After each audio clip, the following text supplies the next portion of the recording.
Hello everyone, this is session 26 for the BSc third semester mathematics course of Statistical Bootcamp.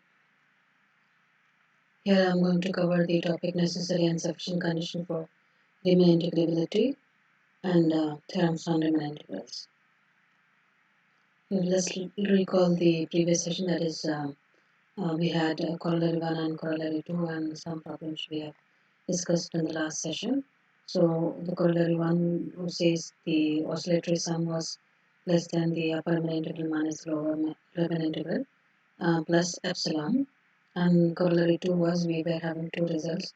That is the upper limit integral is equal to limit norm of p tends to 0 UPF, which is equal to limit 10 tends to infinity UPF. In the similar way we have got LPF for the lower limit integral. Next, we have got theorem 11, that is necessary and sufficient condition for integrability. Let us understand what is the statement says here. A bounded function f is integrable on the closed interval ab. If and only if, for each epsilon which is positive, there exists a partition P of the closed interval ab such that the above sum minus the lower above sum is less than epsilon. Their difference is less than epsilon. So the first, what is the condition? First one, if bounded function f is said to be integrable when, if for every positive epsilon there exists a partition P such that the upper Dirac sum minus the lower Dirac sum is less than epsilon. So let us have the proof. First, suppose that f is R integrable. What is the meaning of R integrable? We are assuming that the function is Riemann integrable on the closed interval AB. If it is Riemann integrable means the upper and the lower Riemann integral will be equal to the common value, that is integral from a to b f of x dx. Let us call this as equation 1, and we know by the definition of the upper Riemann integrable function, that is a to b bar f of x dx is nothing but infimum of UPF p belongs to p of ab. Let's call that as equation 2, and again by the definition the lower Riemann integral is nothing but supremum of LPF if p belongs to p of ab, that is our equation 3. Again by the definition of infimum and supremum we have, for any positive epsilon we have infimum of UPF p belongs to p of ab plus epsilon by 2 cannot be a lower bound. This we have assumed in the Darboux theorem. In a similar way we had supremum of LPF p belongs to p of ab minus epsilon by 2 cannot be an upper bound. That is, there exists some partition P1 and P2 of the closed interval AB such that this condition we hold. What is the condition? UP1 of f is less than infimum of UPF where p belongs to p of ab plus epsilon by 2, which is equal to the upper limit integral f of x dx plus epsilon by 2 by the equation 2, and again LP2 of f is greater than supremum of LPF p belongs to p of ab minus epsilon by 2, which is equal to the lower limit integral minus epsilon by 2. These were the assumptions which we have done it in the case of Darboux theorem. That is by equation 3 now. I'm using equation 1.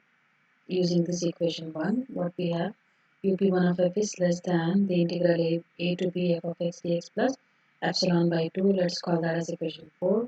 Next, again, lp2 of f is greater than integral from a to b f of x dx minus epsilon by 2. Or else we can write this integral a to b f of x dx, just writing this minus, changing this inequality, what you can get, minus epsilon by 2 is less than LP2 of f. Just changing the inequality here, which is equal to integral from a to b f of x dx is less than, just shifting this minus epsilon by 2 on the right side. So it will be plus epsilon by 2. Let's call that as equation 5. Suppose P, the partition P, is a union of P1 union P2.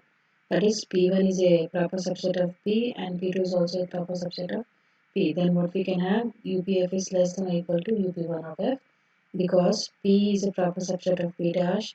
Then we have got a property P. If P is a proper subset of P dash, then U of P dash of F is less than or equal to UP of F. So this is strictly less than integral from a to b f of x dx plus epsilon by 2 by equation 4. So this will be less than LP2 of f plus epsilon by 2 plus epsilon by 2 by equation 5, using this equation 5 for this integral value. So it is LP2 of f, epsilon by 2 plus epsilon by 2 is nothing but it is just epsilon. So it is less than or equal to LP of f plus epsilon, because of this property, that is, if P is a proper subset of P dash, And then we have LP of f is less than or equal to LP dash of f. So using this fact here, so it will be less than or equal to LP of f plus epsilon. So UP of f is less than or equal to LP of f plus epsilon, or else take this LPF on the left side. So the upper double sum minus the lower double sum is um, equal to your epsilon. So this is the first part. Next we have to prove the converse part. By taking this term, we can prove that the function is Riemann integral. So conversely, suppose that for any given positive epsilon, there exists a partition P of AB, that is the closed interval AB, such that UPF minus LPF is equal to epsilon. Let's call that as equation 6 here. And we know this inequality, that is LPF is less than or equal to the lower Riemann integral is less than or equal to the upper Riemann integral is less than or equal to UPF. Let us call that as 7.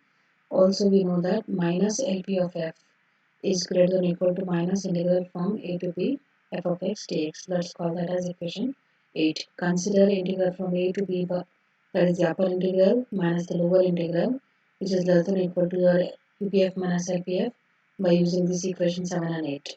So this will be the upper Riemann integral minus the lower Riemann integral is less than by using the above result, that is 6, that is nothing but your epsilon. So this is your 9. Since epsilon is positive, which is any arbitrary small number, so we can choose 0 as a quantity which is less than epsilon. Therefore, integral from a to b bar, that is the upper integral minus lower integral, is equal to 0. Or else we can say that the upper integral is equal to the lower integral. So the function is Riemann integrable. So in the converse part, we have assumed UPF minus LPF is equal to epsilon, and we have arrived at the result the lower Riemann integral is equal to the upper Riemann integral, hence f is Riemann integrable. So this is the necessary and sufficient condition for the Riemann integrability. So we have next the multiple choice questions. The first one, if a function f of x is bounded defined on the closed interval ab, then we define the value integral from a to a f of x dx is, what is the value of this one? Because the limit is same, the answer could be 0. Next, if a function f of x is bounded function defined on the closed interval ab, then we define the value integral from a to b f of x dx. So the answer is minus of b to a f of x dx. Next we have third question. If f belongs to R of ab and k belongs to R, then k into f also belongs to R of ab. Is it integrable or not? If f is any function and k is any scalar, then the multiplication of the function with the scalar is going to be integrable or not. So the answer is the function is integrable, so it is true. Next we have the fourth question. If f belongs to R of ab and k belongs to R, then k into f belongs to R of ab is integrable, and what is the next condition? Integral from a to b k into f of x dx can be written as k outside integral from a to b f of x dx, whether it is true or not. So the first condition is holding good. The second condition is also true. So the answer is true. Next, last question, the fifth one. If f belongs to R of AB, then mod of f also belongs to R of AB. Is it integrable, Riemann integrable or not? So the answer is true in this case. Its absolute value of the function is also going to be Riemann integrable. So these are the references. Thank you for watching.